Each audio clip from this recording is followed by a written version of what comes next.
Su generosidad no tiene límites y su optimismo logra que hasta el más inseguro sea valiente.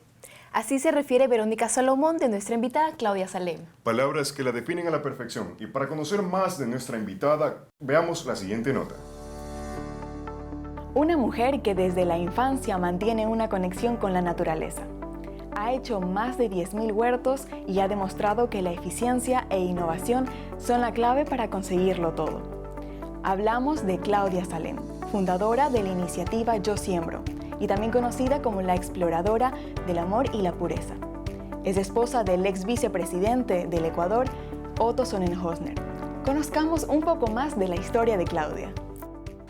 Yo soy Claudia Salem, fundadora de Yo Siembro. Amante de la naturaleza, apasionada por la siembra, y con su estilo campestre siempre está lista para ensuciarse las manos con tierra. Es dueña de un corazón aventurero, es una gran maestra para sus hijos y sigue persiguiendo su sueño desde pequeña. Así es Claudia Salem, fundadora de la organización Yo Siembro, una marca para fomentar la siembra de huertos en casa y centros educativos. Desde 2015, su objetivo es impulsar una actividad amigable con el ambiente, meta la cual ha llevado a concientizar a más de uno sobre los ejes fundamentales de la vida. La principal vocación de Claudia ha sido sembrar, pero también es una filósofa de profesión, con especialización en servicios en telecomunicaciones. Así, con la combinación de su trayectoria, es fiel creyente de la naturaleza, la ecología y la comunicación. La ecologista es madre de 3 hijos y esposa del ex vicepresidente Otto Sonnenhösner, quien siempre la acompaña en todas sus aventuras, desde una excursión a las cascadas hasta pasear por las calles de la ciudad. Juntos tienen un huerto en casa. Con esto, ella se ha convertido en la madrina de la ecología, en una admiradora del país y de la naturaleza. Bienvenida, Claudia, a la Universidad Ecotec. Esperamos que esta entrevista sea de su agrado. Muchísimas gracias, Gustavo, Camila. Estoy súper emocionada de estar aquí, más con esa introducción, realmente de sorpresa. Saludarlos a todos en casa, muchas gracias por conectarse. Y bueno, pues aquí estamos para compartir. Sí, para nosotros también es un gusto tenerla aquí con nosotros. Desde pequeña usted ha demostrado ser amante de la biodiversidad, pero ¿cómo fue esa conexión verdadera que tuvo con la naturaleza? Realmente, más que la biodiversidad, porque no lo entendía desde pequeña con ese nombre y ese concepto que ahora sí entendemos y que le damos mucha más profundidad y significado, realmente desde chiquita fui aventurera, así como la Dora exploradora de la casa. Realmente siempre me gustó estar al aire libre. Mi papá, que tiene un trabajo con la naturaleza, justamente siempre me llevaba los fines de semana, si había hecho los deberes, a trabajar con él. Y siempre pensaba qué increíble que es poder tener un trabajo en el que ayudes a la naturaleza, potencies y a la vez ayudes al ser humano. Y rescates y recuperes y conserves y además puedas producir sin destruir bienestar para todos. Entonces, desde muy chiquitita, si me dejaban sentada en un lugar, yo empezaba a buscar los caracolitos, lo que pudiera encontrar dentro de la tierra. De hecho, mi sueño fue ser geóloga. Toda la vida pensé que eso iba a ser. Fui a la universidad queriendo estudiar geología, me inscribí en ingeniería y realmente en la mitad de la carrera descubrí la filosofía y me desvié. que al final fue un lindo desvío que me llevó luego a trabajar 12 años en telecomunicaciones. Nada que ver con lo que había soñado de pequeña, pero regresar luego de ser mamá a tener esas ganas de reconectar con la naturaleza y de volver a sentir eso que desde pequeña quise, que era estar en contacto y poder a partir de ese contacto hacer crecer las cosas buenas y positivas. Entonces, no fue sino cuando me convertí en mamá. Mi primer hijo tenía una intolerancia alimenticia. Nosotros vivíamos en un departamento en el centro de Guayaquil. Ustedes saben que la ciudad está, lamentablemente, la mayoría de ciudades en el mundo todavía están muy edificadas en gris y no en verde. Y yo quería traer un poquito de ese verde a nuestro balcón. Entonces empezamos un huerto en casa porque mi hijo tenía una intolerancia alimenticia y yo necesitaba que él aprendiera a comer mejor, a que aprendiera a disfrutar de los alimentos menos procesados preparados en casa. Y nos trajimos una albahaca de la casa de mi mamá y empezamos un pequeño huerto que en poquitito tiempo se convirtió en el lugar vivo de la casa. Realmente el huerto creció literalmente de una forma orgánica, se multiplicó, empezamos a cultivar desde pepinos hasta piñas. Los pepinos crecían agarrados en las barandas del balcón. Entonces, y era increíble ver cómo creciendo alimentos, no solamente crecía esta parte nutricional, sino también los valores. Yo veía que ya en ese momento mis hijos eran 2 y entre ellos podían compartir, además se habían vuelto mucho más observadores, más pacientes, se levantaban en la mañana y me decían, mamá, hay una mariposa, o mamá, ven a ver, llegó una abeja, o mamá, falta regar la planta. Entonces, fue a través de ese contacto que realmente redescubrí mi intención que tenía de pequeña, pero que tal vez la había dejado como ahí un poco apagada en la vida de adolescente y de inicios de mi trabajo profesional, pero que realmente es lo que me llena, es lo que disfruto y es lo que creo que es importante compartir con el mundo y reproducir. Camila, siempre nosotros tenemos una figura a la cual admiramos. Claro. Nosotros quisiéramos saber cuál es la figura que usted admiró para alcanzar la mujer que es hoy en día. A ver, admiro a muchas personas y admiro no tanto a las personas, sino a las características en las personas. Creo que todas las personas somos un balance entre cosas positivas y cosas negativas y yo trato de encontrar lo positivo en todos y admirar eso en cada una de las personas que conozco, que tengo la oportunidad de compartir. Y sé que mucha gente responde a esto con personas famosas o personas, te podría decir la Madre Teresa, pero realmente creo que yo admiro a mis abuelas. Yo he tenido 2 abuelas maravillosas que me han enseñado. Mi abuela paterna me ha enseñado siempre a dar el paso a un lado con humildad para permitir, para fortalecer los espacios, trabajar en comunidad. Y mi abuela materna, que hace un mes está en el cielo y que la tengo más presente que nunca, siempre me enseñó a dar un paso adelante con valentía cuando la necesidad lo ameritaba. Entonces creo que ese balance entre humildad y valentía es algo que admiro a mis abuelas, que lo recibí no con palabras, sino con ejemplo de ellas, y que espero que haya quedado un poquito de ese abono en mí, que crezca y que yo lo pueda compartir con los demás también. Claro, sin duda las huellas que dejan tu familia se quedan ahí por siempre en el corazón y permanecen durante toda tu vida. Es como que ver el sentimiento del amor a la vida. Pero Claudia, usted en un inicio, claro, estudió ingeniería biológica como lo mencionó, pero decidió abandonarla. ¿Podemos conocer la razón de aquella decisión? No lo abandoné. ¿No lo abandonó? No me gusta pensar que lo abandoné y esto creo que también es importante para todos los alumnos y los jóvenes, que la vida no es un camino recto, a veces hay desvíos y yo creo que en mi caso puntualmente lo que pasó es que me inscribí en ingeniería. En mi primer semestre de la universidad ya habían introducido esto de las artes liberales, en las que uno tenía que además coger otras clases que no eran específicamente de tu área técnica, en mi caso. Y entonces estaba cogiendo química y a la vez estaba cogiendo filosofía, porque me dijeron, yo estudié en inglés, y me dijeron, Claudia, la filosofía es tan difícil que si no la coges en tu primer año no la vas a pasar, así que inscríbete. Y yo detestaba filosofía, es más, en el colegio mis compañeros me verán, sabrán que hice huelga para que nos quitaran filosofía el último año. Pero bueno, mi profesor Avendaño, que si me está escuchando también, que sepa que al final, mira, realmente lo que pasó fue que, bueno, pues estaba cogiendo la química y la filosofía. Mi profesor de química era una eminencia en el área, era una persona que había descubierto uno de los elementos en la tabla química, de elementos, no las principales, sino las más chiquititas, pero igual, era hindú, y en una de las horas de clase, de las office hours, le conté y le digo, le voy a ser súper sincera, me gusta su clase, usted es increíble, pero realmente estoy cogiendo una clase de filosofía que me vuelve loca, que me hace volverme a cuestionar todo lo que he pensado y además me hace volver a querer aprender, no solamente a tomar lo que ya está hecho, sino a desmenuzarlo y a volver a sacar mis propias consecuencias en la vida. Entonces él me contó en ese momento que su sueño había sido estudiar filosofía. Imagínate, yo no creo en las coincidencias, creo en las diosidencias, y creo que esa fue una de ellas. Y me dijo, toda la vida quise estudiar filosofía, pero como yo vengo de un país y toda mi familia estudió para que yo pudiera llegar a la universidad, tengo que estudiar algo que me dé de comer.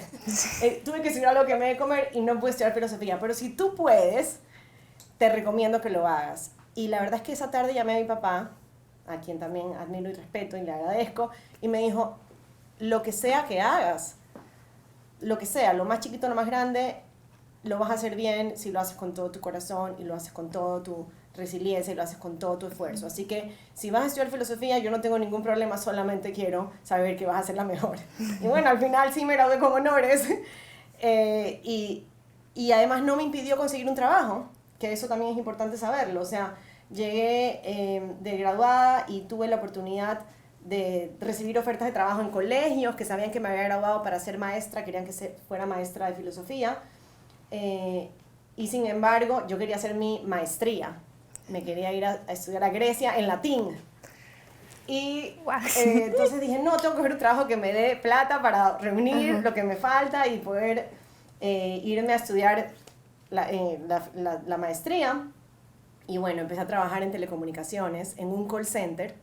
Lo que yo pensé que iba a ser un trabajo de verano, terminó siendo mi trabajo de 12 años, donde aprendí muchísimo sobre la parte corporativa, donde me especialicé en servicios directos y control de calidad, que aunque mucha gente piense que no tiene mucho que ver con filosofía, porque es todo el sistema de pensamiento, de organización y de sistemas, y además donde tuve suficiente estructura para que cuando llegó el momento en el que tuve el contacto con mi hobby, que comenzó como un hobby, el de la siembra, pudiera hacer crecer el emprendimiento que es hoy la organización Yo Siembro. Entonces, es increíble porque a veces la gente, y sobre todo la gente que quiere emprender, me dice, pero ¿cómo lo lograste? Y planificaste, te sentaste, y la verdad es que no. Yo más que planificación, lo que tenía era herramientas. O sea, me dediqué forzadamente a que las oportunidades que me llegaran en la vida, con todo el esfuerzo y las tomara con la responsabilidad y las hiciera crecer, y creo que esas son las herramientas que me prepararon para que cuando llegó el momento de la oportunidad yo pudiera sacarle provecho y hacer hoy lo que amo y disfrutar tanto de lo que hago. Y es así como el camino de la vida o el destino la direccionaron hacia otro campo, y así es como usted lo comenta, que se graduó como licenciada en filosofía.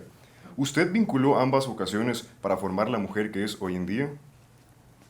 A ver, si vinculé, como te digo, las cosas no las planeo.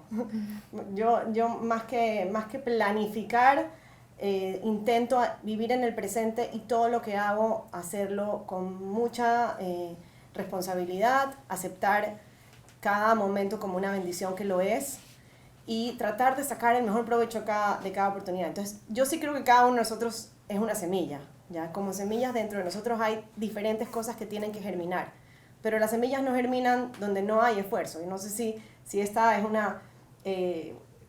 una imagen que se repite mucho, o que la gente la usa mucho, pero las semillas germinan donde hay oscuridad, donde hay dificultad, donde las cosas están difíciles, pero también donde hay sol y donde hay suficiente agua para que crezcan las cosas buenas. Entonces todo es un balance.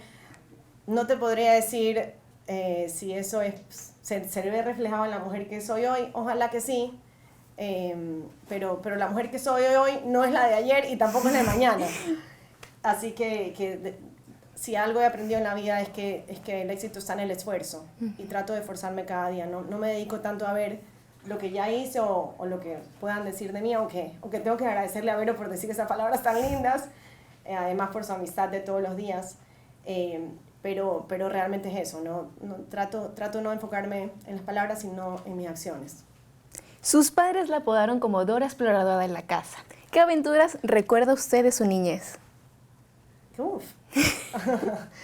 A ver, mira, por si acaso no fueron mis papás los que me apodaron como Dora Exploradora. Sí era común en la casa, pero no se usaban los apodos. Me decían Koala, eso sí, y me encantaba porque me hacía acordar del animalito que está agarrado del bambú.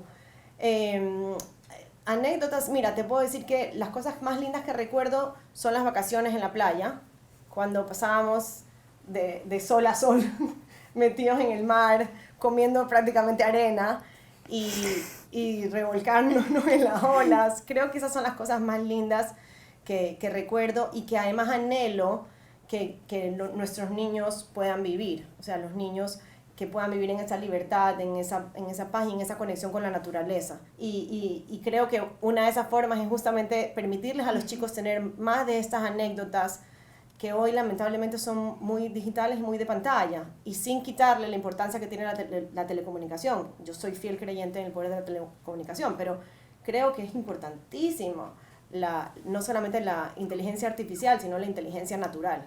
Claro, que los hijos y no estén todo el día detrás de una pantalla, del celular, de videojuegos, sino que también vayan a disfrutar del medio ambiente, pues, ¿no? Así es, así es. Yo creo que nos equivocamos, Gustavo, cuando pensamos que el ambiente está fuera de nosotros. Es decir, vamos a disfrutar. Nosotros somos parte del ambiente. Y cuando entendemos que somos parte de un ecosistema, deberíamos de poder empezar a crear más formas de justamente potenciar no el ecosistema, sino el ecosistema. Usted se caracteriza por ser una mujer aventurera y también entregada a su hogar. ¿Considera que ha dejado una huella sobre la naturaleza junto a su esposo e hijos? No, espero no dejar ninguna huella. Cero huella de carbono. Realmente... Podría decirse una huella positiva en la naturaleza, si lo piensa. Sí. Sí, abono. Intento todos los días. Creo que la perfección es enemiga justamente de la evolución. Creo que la educación es la energía de la evolución y intento aprender todos los días. La sostenibilidad es justamente un balance. Nada es perfecto, sino perfectible. Y creo que lo de aventurera que dijiste primero definitivamente. Y con mi esposo, que al fin y al cabo es mi equipo número uno, es mi compañero de equipo número uno. Somos muy diferentes, pero definitivamente esas diferencias nos hacen biodiversos. Y yo creo que eso es lindo en familia. Entonces... Se podría decir que se complementan el uno al otro, pues. Ya nos ponemos románticos. Pero sí, Te puedo lo estoy decir, diciendo sí, con la- ¿sabes qué? Es que justamente creo que eso de que alguien te complementa, yo estoy completa, ¿ya? Pero me encanta compartir con él. Y me encanta, y creo que la base de una relación sana es justamente potenciar al otro, y potenciar las cosas buenas en el otro y apoyar en los momentos difíciles y viceversa. Y en ese sentido, el primero que me ayudaba a cargar cajas cuando nadie creía en yo siempre era mi esposo. El primero que ha estado ahí cuando he tenido que tomar decisiones difíciles. Por ejemplo, cuando dejé mi trabajo en telecomunicaciones, para mí fue muy duro. Yo renuncié a mi trabajo el día que me ofrecieron el ascenso que estaba esperando toda mi vida. Y lo hice porque realmente en ese momento mi vida había justamente ya florecido de una manera en la que ya yo no me podía negar a hacer realmente lo que quería y no solamente lo que sentía que debía hacer. Entonces, él me apoyó también. Entonces, creo que esos son los momentos en los que sí hay un complemento. Fue ese pilar que siempre la sostuvo en toda su vida para que no se esté tambaleando ahí. Yo creo que soy un pilar solita, pero digamos que somos una estructura sostenible.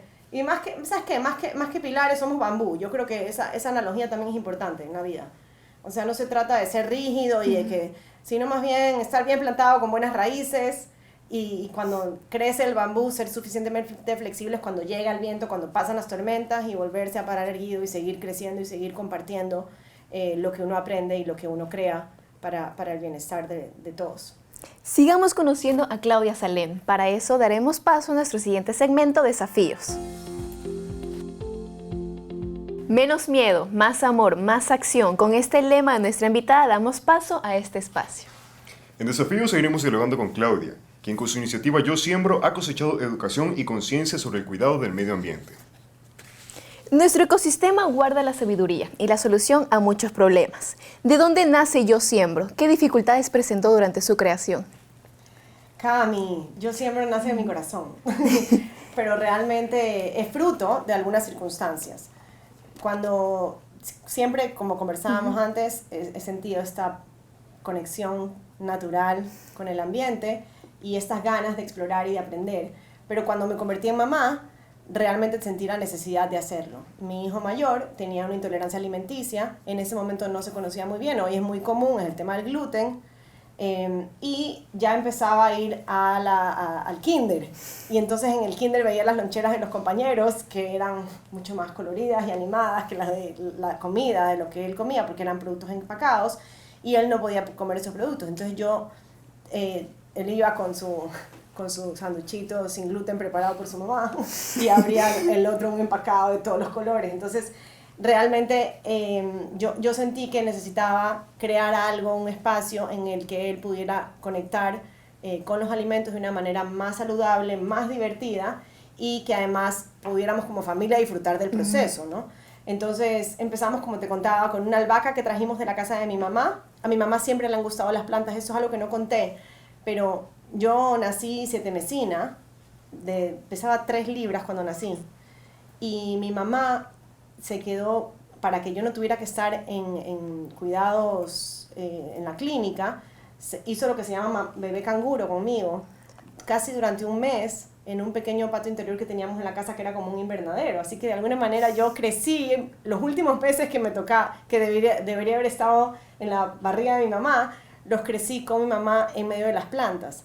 Y ahora que lo veo, pienso, seguramente eso tiene algo que ver con esta conexión que yo siento específicamente con las plantas, más allá del ambiente. Y en el caso, como te decía, del huerto, me traje esta planta de la casa de mi mamá y empezamos en el balcón, piso 26 de un edificio en el centro de Guayaquil. Empezamos un pequeño huerto. La albahaca se reprodujo prácticamente por obra y gracia de la naturaleza, y porque yo no tenía conocimientos técnicos al respecto, y creo que esto es importante saberlo. Para tener un huerto, para disfrutar de la naturaleza, no necesitas ser un ingeniero. Ojo, para crecer cultivos profesionales, sí. Para hacer trabajos de conservación, sí. O sea, no estoy desacreditando para nada, y es importantísima esa conexión, que también creo que nos falta esa conexión entre la parte científica y la parte de nosotros los comunes seres vivos, que somos al fin y al cabo los que hacemos todos los días la diferencia con nuestros hábitos y nuestras acciones. Entonces, para no alargarte la historia, así comenzó el huerto en la casa. Luego fuimos descubriendo que mis hijos, por ejemplo, mi hijo, su comida preferida empezó a ser los pepinos. Entonces yo decía, ¿cómo hago para crecer pepinos en este balcón? Nunca en la vida había visto el proceso de crecimiento de un pepino. El pepino es casi un trepador. Se trepaba en las barandas del balcón, salía una flor preciosa y de la flor empezaba a crecer un pepino, y si no se polinizaba, el pepino pequeñito se moría, y en cambio si venían las abejas y se polinizaba, ese pepino se desarrollaba y te daba un fruto como ese que es tan delicioso. Entonces, todo ese proceso me llevó también a mí a querer aprender más y a querer compartir. Lo que empezó a pasar es que, como te digo, desde pepinos empezamos a cosechar piñas, rábanos, y los amigos de mis hijos que venían a la casa, llegaban a sus casas y las mamás me llamaban y me decían, oye, ¿cómo es que mi hijo en tu casa probó rábano y en la mía no quiere comer ni siquiera alverjita? Entonces yo le decía, bueno, porque aquí lo cosechó. El hecho de sacar de la tierra y ver debajo algo, la sorpresa, el hecho de que tú mismo creciste o cosechaste ese alimento, genera una conexión que hace mucho más fácil que el niño o las niñas quieran comer ese alimento. Incluso a veces el crear conciencia ecológica y enseñar la importancia del medio ambiente puede ser un reto. ¿Cómo se puede incentivar a los jóvenes a realizar actividades como estas? Tú me hablabas también, y eso no lo respondí, pero me preguntabas, Cami, gracias Gustavo, me preguntabas sobre cuáles fueron las dificultades, si hubieron grandes retos.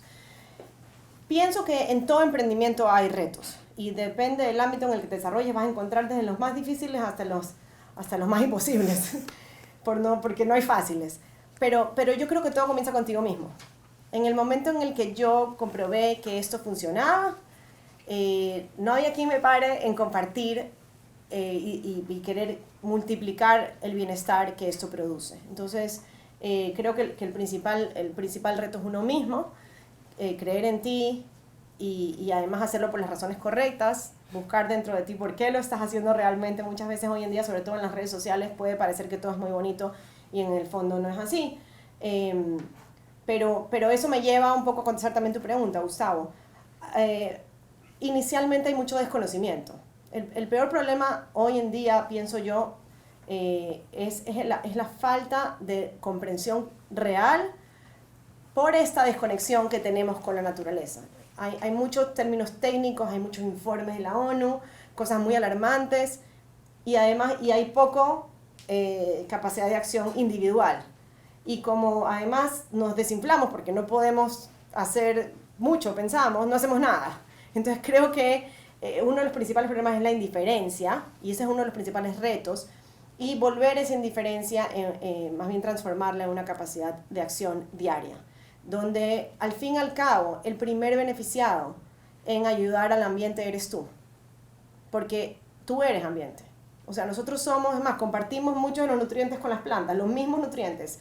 Fósforo, nitrógeno y potasio, que son los que encontrarás en cualquier abono que compres, es prácticamente lo que los seres humanos también necesitamos en macroelementos. Todos respiramos el oxígeno que producen las plantas, en gran cantidad lo producen las plantas, y el océano. Entonces, realmente es cortar esa desconexión, acercarnos más, poner las manos a la tierra, como yo digo, y a través de esa conexión empezar a generar mejores experiencias, mejores momentos de aprendizaje, aprendizaje práctico, aprendizaje dinámico, aprendizaje didáctico, aprendizaje positivo. Y yo creo que menos protesta y más propuesta. Esa es un poco mi forma de presentar y de armar los proyectos, ¿no? Claro, el Ecuador es un país multidiverso y tiene demasiadas huellas que ha dejado. El amor por la naturaleza se combina con el orgullo que se siente por nuestra identidad. Y en uno de sus proyectos escribió sobre el chocolate ecuatoriano. ¿Nos podría contar esa experiencia, haber escrito un libro tan magnífico, tan hermoso? Yo no lo escribí, sí. Nosotros como parte, te cuento un poquito de dónde nace el plan educativo. Entonces, muchos de los amigos de mis hijos querían aprender a sembrar, y yo empecé a vender estos kits en un mercadito de esos de Navidad de emprendimiento. Cuando llegué al mercadito, y la persona que me está viendo sabrá quién es, yo compartí stand con alguien y le dice la persona, la mamá, le dice, no va a vender un solo kit esta chica. Y yo me reí y yo decía, puede ser, pero estoy tan feliz de estar aquí que no importa. Bueno, la primera noche habíamos vendido toda la producción. No pude dormir porque tuve que estar haciendo y armando más para la segunda noche, eran 3 días de mercadito. Y lo que pasó es que al tercer día se me acercó la directora de un colegio y me dijo, yo quiero que lleves esto a mi escuela. Y yo decía, pero yo trabajo en telecomunicaciones, soy mamá, no tengo idea de educación. ¿Cómo quiere que yo vaya a su colegio, que además es una entidad muy reconocida por el nivel académico, y enseñe a sembrar? Y me dijo, no sé, piénsalo y me respondes. Bueno, esa noche tampoco dormí, me metí a estudiar y a investigar todo lo que había de material importantísimo sobre cómo los huertos ayudan en el crecimiento educativo, desde María Montessori hasta las teorías de aproximación de Piaget. Todos hablan de cómo estar en el aula abierta ayuda no solamente a lo que ya te explicaba, o sea, lo que les he contado, sino además a diversificar la capacidad del conocimiento, a abrir la capacidad cognitiva, a ser más integradores e inclusivos en el aula. Hoy que estamos discutiendo estos temas de educación inclusiva, el aula abierta ayuda mucho a la inclusión, porque pueden trabajar juntos niños con diferentes habilidades. No es como un aula cuadrada en la que hay un cuaderno y si tú no eres bueno en matemáticas, bueno, pues no, en esa clase te quedaste. No, en la naturaleza, porque la naturaleza es inclusiva orgánicamente. En la naturaleza puede crecer esta biodiversidad de agentes de cambio, como yo les llamo a los niños. Entonces, esa es la magia realmente, es natural. La siembra en su hogar se volvió la actividad familiar más importante, hasta tener su propio huerto en su casa. ¿Cómo fue el proceso hasta tenerlo actualmente? Desde que comenzamos hasta ahora, o sea, comenzamos con una albahaca. Y yo a veces, en algún momento me preguntaron y dije, bueno, yo quería un huerto y Dios me regaló un planeta. Y esa es la verdad. Hoy, me salté lo del cuento, no te lo respondí. Hoy yo empecé con una albahaca y he terminado hasta produciendo cuentos para niños. Porque justamente cuando entramos a los colegios y nos dimos cuenta lo importante que era para los niños aprender con estas herramientas naturales, también me di cuenta que muchos niños ni siquiera sabían de dónde venía alimentos básicos como la leche. Tú le preguntabas a un niño, y esto es literatura internacional, ¿cuántos niños saben de dónde viene la leche? Y muchos niños piensan que viene del supermercado, lamentablemente. Y te estoy hablando de algo tan común como la leche. Imagínate el chocolate. Yo preguntaba, ¿de dónde viene el chocolate? Y de la fábrica de Willy Wonka, porque estaba de moda esa película. Entonces, realmente decidimos en ese momento hacer el primer cuento de educación ambiental para niños y niñas de todas las edades, por si acaso, de 0 a 99 o más. Y lo hicimos sobre el cacao. El libro se llama Mía conoce a Teorema Cacao y justamente trata de contar la historia ambiental de dónde viene el chocolate, que viene de la planta Theobroma cacao, del Theobroma cacao, que además ya se comprobó con vestigios científicos que el cacao se domesticó en el Ecuador, o sea, en el Ecuador. Nosotros somos el país donde se puede decir que nació el cultivo del cacao. Su camino y pasión ha llevado a inspirar a más de uno sobre los ejes fundamentales de la vida. Es el momento de aventurarnos en otra faceta de su vida a través de nuestro siguiente segmento, Lo que nadie conoce. Durante este segmento, la agilidad mental se volverá su aliado. La consigna es responder con la primera idea que venga a su mente. Chuzo. ¿Lista, Claudia? No. La primera palabra. A ver, empecemos. Yo siembro. Amor. El huerto de la casa. Vida. Su esposo, Otto Sonnenhosner. Equipo. Sus hijos, Mika, Clau y Otto. Incondicional. Naturaleza. Evolución. Ecuador. Sí se puede. Educar. Amar. Sostenibilidad. Futuro. Antes de ir a nuestro último segmento, sabemos que la protección al medio ambiente tiene varias ventajas. Entre ellas, el valor agregado que le otorga a las empresas o instituciones que practican estas actividades. ¿Cuáles son esas oportunidades que la sostenibilidad le brinda a las industrias? Mira, yo creo que el tema de la responsabilidad corporativa también está en evolución y debe de estarlo. Inicialmente se tomaba como un tema de cumplir con una norma o hago esto para no sentirme mal, pero creo que ahora es realmente la posibilidad que tiene una empresa de generar valor compartido con todos sus stakeholders, desde sus propios colaboradores, que es donde yo creo que se debe empezar, con sus clientes, con sus personas que son accionistas y también con el planeta en general. Entonces, a mí no me gusta hablar tanto de responsabilidad, me gusta más separar la palabra. Y creo que es esa respuesta, a algo que tiene una necesidad y que tú puedes dar por el ámbito de acción en el que estás. Las empresas están en diferentes ámbitos de acción y en cada espacio seguramente hay necesidades que las empresas pueden ayudar a suplir. Creo que la transparencia es importantísima y es la base de la sostenibilidad y la responsabilidad socioambiental. Creo que hay un presente esperanzador, veo cada vez más organizaciones tratando de conocer realmente y profundamente sobre estos temas y uniéndose a iniciativas que pueden realmente generar bienestar, como yo decía, comenzando con los colaboradores y expandiendo esa onda al resto de la sociedad. Creo que es muy importante saber que también, como en todos los caminos han habido, por ejemplo, en el tema verde o ambiental, lamentablemente ha habido mucho greenwashing, que es lo que se llama justamente las empresas que tomaron el rumbo de hacer cosas que al fin y al cabo no representaban realmente lo que decían que estaban haciendo. Muchas de ellas sin saberlo, te lo digo porque esto lo estoy estudiando muy profundamente en mi posgrado, pero yo creo que eso no nos debe de frenar.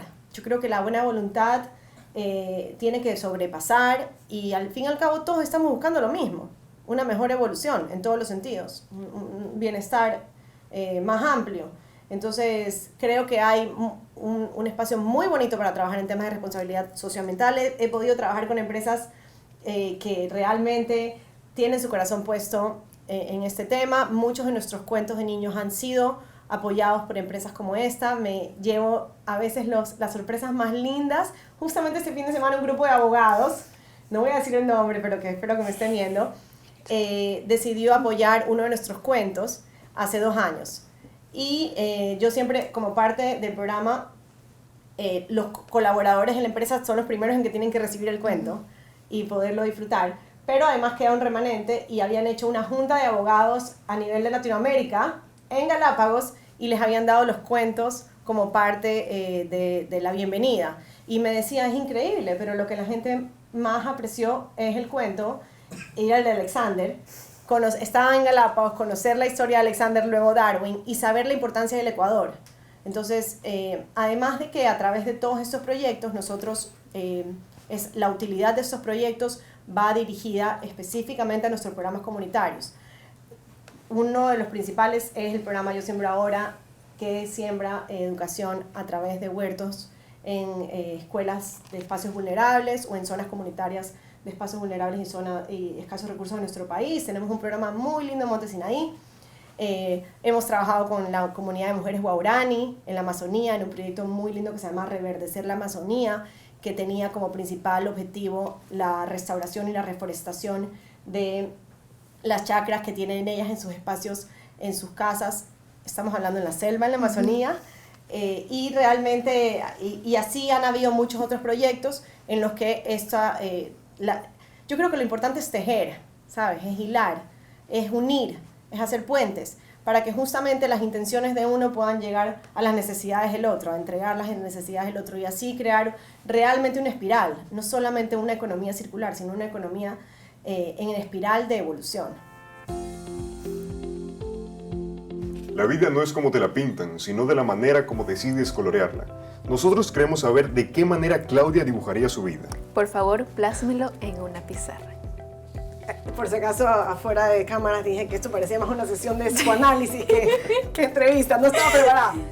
Hoy, de atrás para adelante, veo un arco iris, además de que tengo mi tercera hija es una bebé arco iris.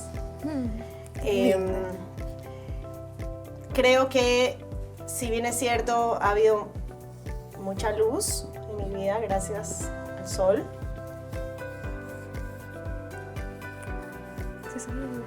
También, estoy como de primer grado. Creo que también ha habido momentos difíciles, y ahí viene la lluvia,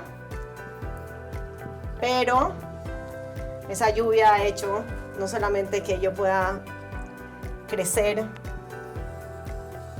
lo que soy, como una semilla, germinar. Vamos a dibujar, oye, aparte que este plano así como que ponerme de este lado, vamos a poner una flor. Espero seguir floreciendo, o que siga floreciendo en mí cosas importantes. Espero que a través de ese florecimiento pueda dispersar esas semillas. Creo que eso es parte también de mi vida, donde hayan cada vez más flores de más y mejores colores que los míos,